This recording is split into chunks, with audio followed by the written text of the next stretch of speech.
Yeah, I'm here representing DXS. I spent quite a bit of time at the start of this week trying to come up with a nice one-liner for this presentation that kind of captures the theme. And I ended up with DXS decentralization where it matters. So you might have gathered by looking at the image on the right there that we have something to do with trading. We are in fact a trading platform, a Web3 trading platform that allows users to trade hundreds of different global markets. Here's the big problem in the industry today. Currently, you can't trade global markets, so you can only trade crypto on Web3 trading platforms like dydx. On DXS, you have the option to trade Forex, commodities, stocks, indices, as well as crypto. So this is a big problem, and it's true of the industry in general. It's not just true for dydx.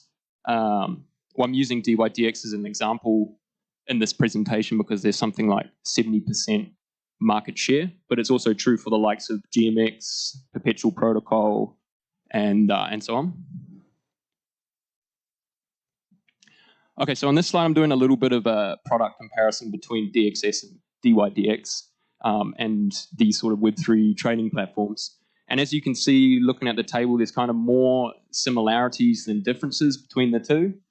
For a start, you know, we're both platforms are utilizing this new form of Web3 login flow using like MetaMask or Trust Wallet, which greatly simplifies the user onboarding funnel. Both platforms are non-custodial in the sense that either platform are not holding any user account funds. So the user, when they're opening trades, they're doing so directly from their wallet. You can't have an FTX style situation happen with these trading platforms. Both are allowing you to trade price moves both up and down with leverage. And both are implementing this whole idea of settlement as a protocol. So what that means is basically you're implementing business logic on a blockchain using smart contracts. So not only is this like codified in the open, it's super transparent, but it's also more efficient and automated to do something like this. I think I will be skipping over these slides that give you a little bit of a look at what the UI looks like and a user opening a gold trade, because we've got a video at the end of the presentation that does something similar. So I'll just jump over these.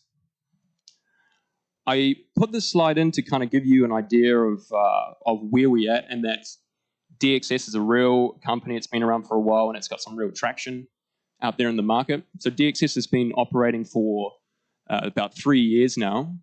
And in that time, users on DXS have opened 1.1 million trades across 200 different markets with about 4.3 billion in total trade volume. So we're still relatively small in the scheme of things when it comes to Web3 trading platforms, but we're definitely pointed in the right direction. It's taken us 3 years to get to this point where the feature set is full enough and we have a direct connection to Ethereum and access to a liquid market of both capital and users. So over this time period, it's kind of been really important just to build out, but working with this active audience that is actually generating us revenue.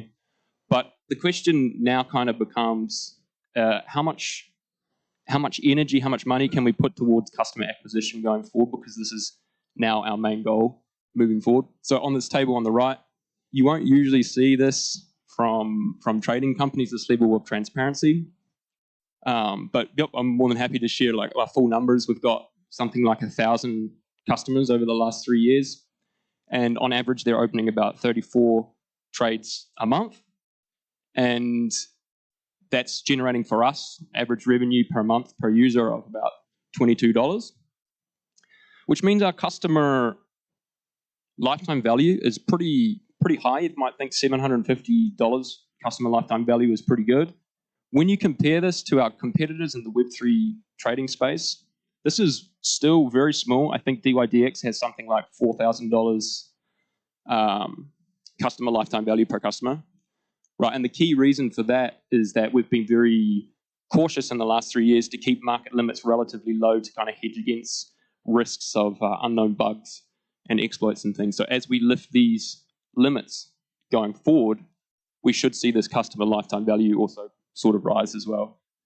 And if you've got a substantial customer lifetime value like this, it also means that you've got a fair bit of inertia when it comes to the capacity to spend on onboarding new users.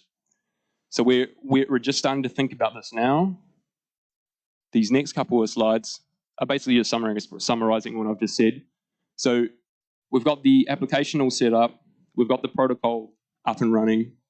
We've got access to hundreds of different markets, 0 transaction fees, a direct connection to Ethereum. And now we're just thinking about growth. So what we're doing from a growth angle is basically just giving users free money. So that's the concept called out there quite small as of a bounty balance. So people on the trading platform can use this bounty balance to open trades on the platform. So we'll offer people challenges. Like these are very small amounts for testing at the moment, but you can imagine this sort of snowballing when we bake in referral schemes and ways for people to make $100 or $200 just referring their friends to the platform. Okay, hopefully this will play. This video is a complete walkthrough from start to, so basically signing up on the platform with MetaMask, logging in, making a first trade with free money, and closing that trade. So hopefully this works.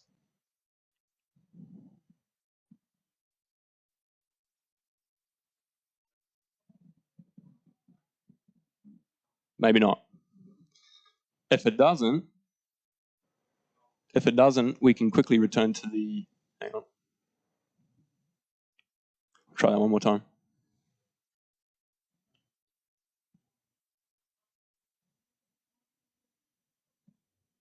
All right, well, I'll jump back to these GIFs that I skipped because that's going to be the best opportunity to see what the actual product looks like. Okay, so something that I didn't get a chance to touch on is like, actually, can I jump back one? Is the key differences between DYDX and DXS are the fact that you can trade global markets on DXS, but you can't on a platform like DYDX. And this is because they're unwilling to basically compromise on decentralizing their, not decentralizing their price feeds, whereas DXS is. And the reason for that, basically the only real reason when it comes down to it that you would want to keep your price feeds decentralized is to keep your entire platform, in the case of DYDX, decentralized so you don't have to comply with regulations. At DXS, we don't really care about decentralizing price feeds. We're more than willing to subscribe to a centralized provider and import these feeds in a centralized manner because we're more than happy to be regulated, and we have a mechanism discussed here that every time that you're opening a trade on DXS, the trade parameters are logged on an immutable layer 1 blockchain, so there cannot really be any disputes about did we manipulate market prices or did we manipulate trade parameters or something to boot you out of a trade, because all the information when you open the trade is just evident on the blockchain. So this is a GIF of a user opening a $300 long position, I think, on the gold market using 30x leverage. So that means that they had a $10 margin payment coming out of their account directly from their Web3 wallet. And this screen is showing this user looking at their receipt on an independent third-party blockchain where they can see all of their trade parameters.